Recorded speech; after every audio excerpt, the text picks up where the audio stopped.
Now, we've already discussed in previous videos in this series how to write a strong thesis statement that provides the main argument of your paper for the reader, as well as a bit of a roadmap, and how to come up with subtopics through brainstorming and then devise good topic sentences for each of those subtopics that also kind of transition from one to the other. So now it's time to write the outline. What exactly is an outline and why do we bother writing one? The real main purpose of an outline is to help you fully organize the paper and to start actually filling in the supporting details that are going to go in your paragraphs, that are going to go in your intro and conclusion, but also the supporting details for each of the body paragraphs that will support each topic sentence, which in turn already supports your primary sentence, which is your thesis statement. Now, I want you guys to think about an outline the way you think about a human body, because the outline is basically the skeleton of your paper. So if any of the bones are missing or if they're out of place, the body cannot function optimally. Meanwhile, you've also got your connective tissue. These are the transitions that help to tie one paragraph smoothly to the next one. So you can think of them as your tendons or your ligaments. If these are missing, or if they're torn or damaged in some way, then movement is going to be really painful or even impossible. And you don't want that for your paper. You don't want it to feel like it's rigid from paragraph to paragraph. You want it to feel like it was designed for movement. Okay, that explains why we take the time to develop an outline. And so let's discuss now how an outline is actually structured and what belongs in each specific section of your outline. An outline typically includes a different section for each paragraph of your paper, and they're labeled with Roman numerals. So the first section will be Roman numeral 1, Introduction. And an introduction normally includes 3 primary components. The first is the hook, which is that opening sentence. It's meant to attract the attention of your reader. However, be careful that your hook sounds college level and academic, because the types of hooks that we tend to write at the high school level tend to be a little bit too cutesy or cheesy for a more academic college level paper. So make sure that it doesn't sound like the kind of opening sentence for an article in a teen magazine.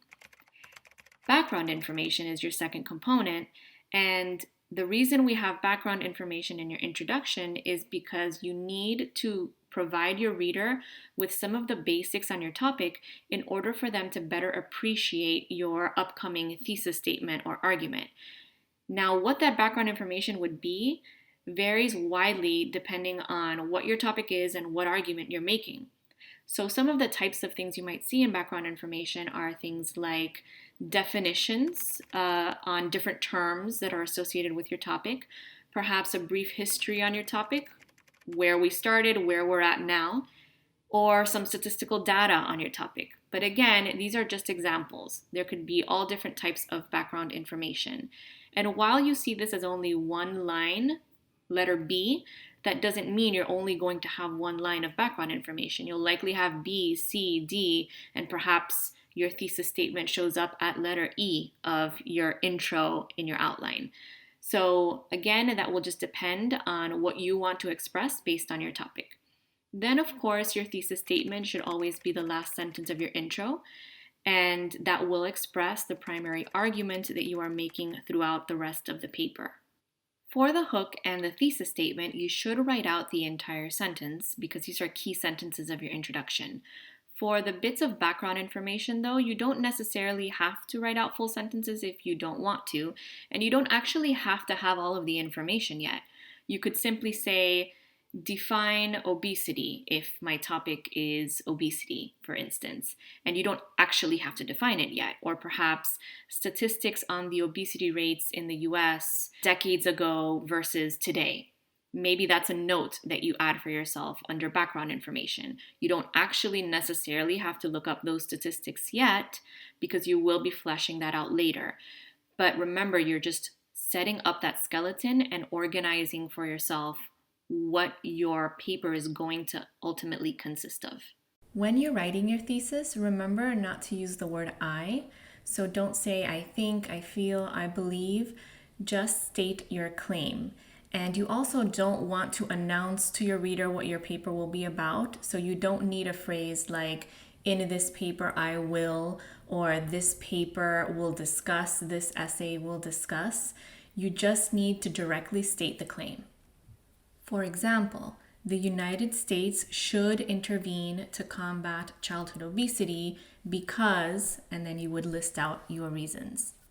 The second section of your outline will be for your first body paragraph.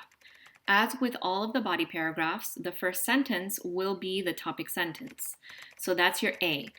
You want to write out the full topic sentence for your outline, and that will be a sentence that introduces the first subtopic, which is a subtopic that helps to support the thesis statement, that helps to support your main argument. But just as the topic sentence supports the thesis statement, you're going to need other sentences to support that topic sentence. So in your letters B, C, D, and so forth of the outline for this section, you are going to add supporting points, different bits of information that help to support your topic sentence, which in turn supports your thesis statement.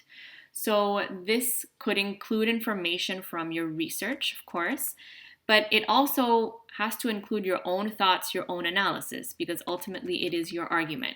So it's going to be a combination of your own thinking on this subtopic with some research to help back that up. Exactly what you did for body paragraph 1, you're going to repeat for body paragraph 2, body paragraph 3, and so forth, depending on the length of your assignment. So you're going to have a topic sentence for the new subtopic, and then follow that with supporting points. The supporting points do not necessarily have to be written out in full sentences, and the topic sentences should be. Now, the only other difference between body paragraph 1 and the upcoming sections of your outline is that while body paragraph 1 only needs to have the topic sentence work to introduce the subtopic, body paragraphs 2, 3, 4, etc. will need to also transition.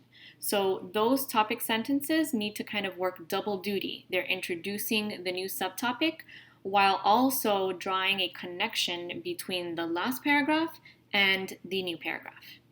The final section of your outline will be for your conclusion paragraph.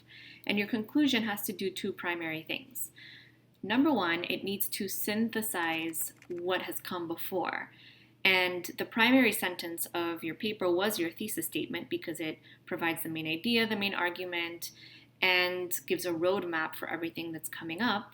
So in your conclusion, you're basically going to restate that thesis statement, but you're not simply copy and pasting it from your introduction. You've got to write it in a new way and basically show how all of your points fit together. And then the second thing you want to do, I normally ask students to ask themselves the question, so what? Because ultimately, when a reader gets to the end of your paper, he or she wants to know, okay, so what? Why was this important for me to read? Why does this matter? Why should I care? So you really want to leave the reader with a sense of the significance of your point. And however you answer that question could be a good way to sort of round out your thoughts in the conclusion. Something else you can also do in the conclusion is to suggest what people in the future, other academics, other researchers, could do to advance the thinking on your topic even further, to advance action on your topic. So it's kind of like a passing of the baton because writing is a form of communication and we are all kind of adding something new to the thinking on a particular topic when we write about it. But we're not all experts in everything. And so at times you might be able to say, well, I've written a paper on the issue of gambling and my thesis statement, my argument is that gambling is dangerous for many reasons, for social reasons, psychological reasons, financial reasons, etc. And then I make that argument throughout my entire paper with the different subtopics, financial, social, psychological. And by the time that I get to the end, I could say, clearly, gambling is a dangerous problem in our society. And yet, so many people become addicted to gambling. So what is it in the brain chemistry that creates this kind of addiction that makes it so difficult for people to stop? Neurologists and psychiatrists should conduct further research into this issue. So that's a way of kind of passing the baton on to fellow experts in some kind of field that would help to shed further light on the topic that you wrote about from a different perspective. So there you have it. Once you've got your outline, you've got the skeleton, you've got your connective tissue, and now it's just a matter of fleshing all of that out into the rough draft of what will be your actual paper. The stronger the outline, the more likely you will have a strong paper, because the stronger the bones, the stronger the body.